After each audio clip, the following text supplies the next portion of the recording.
का अलीकडच्या काळामध्ये राजकारणावरचा विश्वास हा ग्रामस्थांचा, नागरिकांचा, तरुणांचा हा उडत चाललाय। काही वस्तुस्थिती आहे की आपण बघतो की अलीकडच्या काळामध्ये पुढाऱ्यांचा जन्म हा वाढत चाललाय।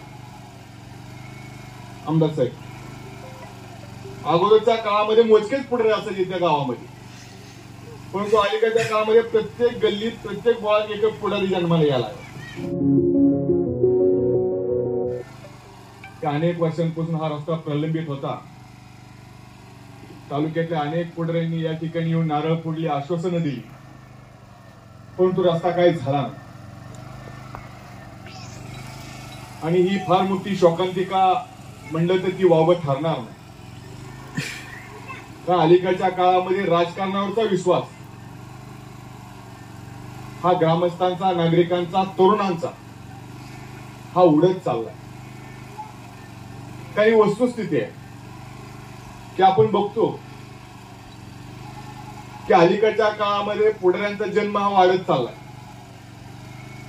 आमदार साहेब, अगोदरच्या काळामध्ये मोजकेच पुढारी असायचे त्या गावामध्ये, परंतु अलीकडच्या काळामध्ये प्रत्येक गल्लीत, प्रत्येक बोळात एक पुढारी जन्माला यायला लागला।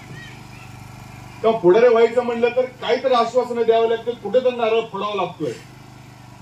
म्हणून आपण खोटं का बोलना, पण बोललं पाहिजे म्हणून लोकांसमोर खोटं आश्वासनं द्यायची आणि वेळ मारून न्यायची, ही अलीकडच्या परिस्थिती ही राजकारणामध्ये ही निर्माण झालेली आहे।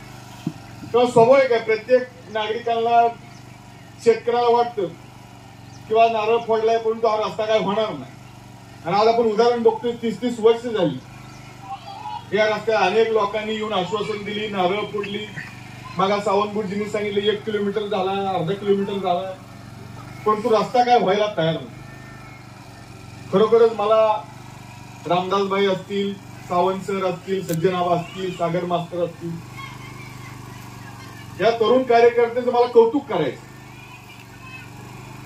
की एखाद्या नेत्याकडे, एखाद्या पुढाऱ्याकडे जाताना स्वतःसाठी काय न मागता माझ्या गावासाठी तुम्ही काय दिलं पाहिजे, माझ्या गावासाठी आपण काय आणलं पाहिजे, ही मानसिकता अलीकडच्या काळामध्ये या तरुण कार्यकर्त्यांमध्ये, माझ्यासारख्या कार्यकर्त्याला पाहायला मिळाली। मला सावंत गुरुजींनी सांगितली ही वस्तुस्थिती आहे।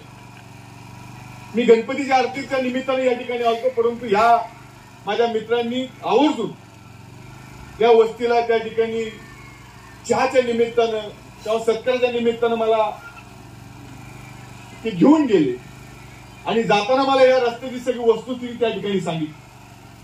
आमदार साहेब, फार भयानक परिस्थिती होती, म्हणजे माझी बोलेरो सरळ चाललीच नाही त्यांच्या वस्तीपर्यंत। या एका वावरात जायची, आता त्या वावरात जायची, एवढी भयानक परिस्थिती मी त्या ठिकाणी पाहिली।